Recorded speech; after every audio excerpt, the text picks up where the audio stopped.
रामगढ़ नाम का एक गांव था जहां एक जमींदार अपनी 3 बेटियों के साथ रहता था। तीनों बेटी बहुत सुंदर थी। सबसे बड़ी बेटी का नाम राधा था और मझली बेटी का नाम रेणु था और सबसे छोटी बेटी का नाम मीनू था। ये सब बहुत हंसी खुशी से रहती थी। सब कुछ अच्छे से चल रहा था। एक दिन जमींदार अपनी बेटियों के साथ खाना खा रहा था। तभी जमींदार, आज मैं आप तीनों से एक सवाल पूछता हूँ। हाँ पिताजी, पूछो। बताओ, तुम किसका भाग्य का खाती हो? मेरे पिताजी, आप मेरे पिताजी हो तो मैं आपके भाग्य का खाती हूँ। मीनू, तुम बताओ, तुम किसके भाग्य का खाती हो? पिताजी, आप ऐसा क्यों पूछ रहे हैं? आप एक जमींदार हैं और मेरे पिताजी भी हैं, तो मैं आपके भाग्य का खाती हूँ। अपने दोनों बेटियों से खुश था। फिर वह अपने छोटी बेटी को पास बुलाया और पूछा, मीनू, तुम बताओ, तुम किसके भाग्य का खाती हो? पिताजी, हर इंसान, हर पशु पक्षी अपने भाग्य का खाता है, तो मैं भी अपने भाग्य का खाती हूँ। ठीक है, अगर तुम अपने भाग्य का खाती हो तो यहाँ से निकल जाओ और मैं देखता हूँ तुम्हारा भाग्य कितना बलवान है। मेरे दिए बिना कैसे खाना मिलता है। जमींदार गुस्सा में आकर एक जंगल में भेज दिया, लेकिन मीनू को समझ नहीं आया कि उसकी गलती क्या है। वह एक नदी के किनारे जाकर सोचती रही। थोड़ी देर आकर सो गई और वहां सुबह उठी तो प्यास लगी और वह नदी के पास जाकर पानी पिया तो नदी पूरी सूख गई।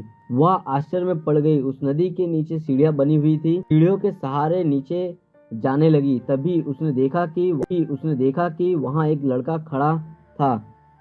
वो उसे देखकर डर गई।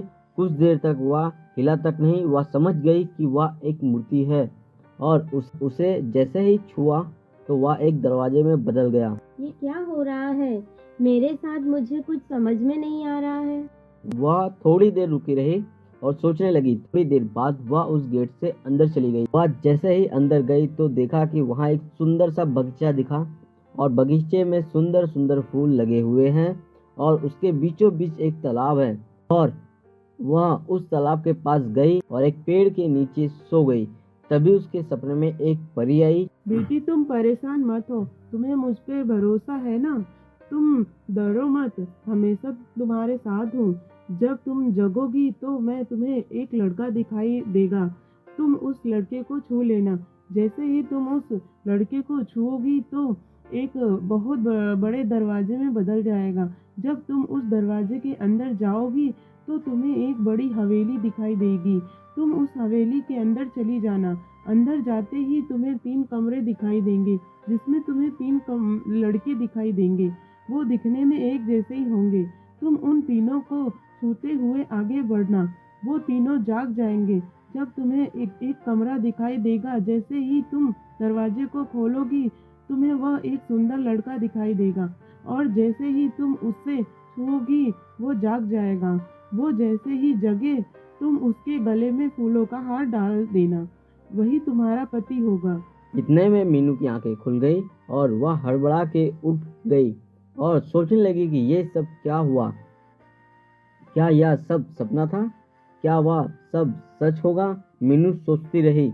थोड़ी देर बाद वह बगीचे के पास गई। उसने बगीचे से फूल उठाए और हार बनाने लगी और फिर आगे चलने लगी। आगे चलते ही उसे एक लड़का दिखाई दिया। मीनू ने उस लड़के को छुआ। वह उस दरवाजे से आगे चली गई। फिर उसने एक हवेली देखी। वह हवेली के अंदर गई। उसको 3 कमरे दिखाई दिए और उसके आगे खड़े 3 लड़के दिखाई दिए। उसने लड़कों को छूते हुए आगे चलती गई। फिर उसे एक कमरा दिखाई दिया। उसे एक लड़का दिखाई दिया और उसने उसे छुआ और उसके गले में फूल का हार डाल दिया। फिर लड़के ने उसे उतार कर उसके गले में डाल दिया। हवेली में शहनाई की आवाज आने लगी। दोनों ने विवाह किया। बहुत देर से मेरे मन में एक बात चल रही थी, आप से पूछूं? हाँ पूछो। आप कौन हैं और वह 3 लड़के कौन थे? ये क्या रहस्य है?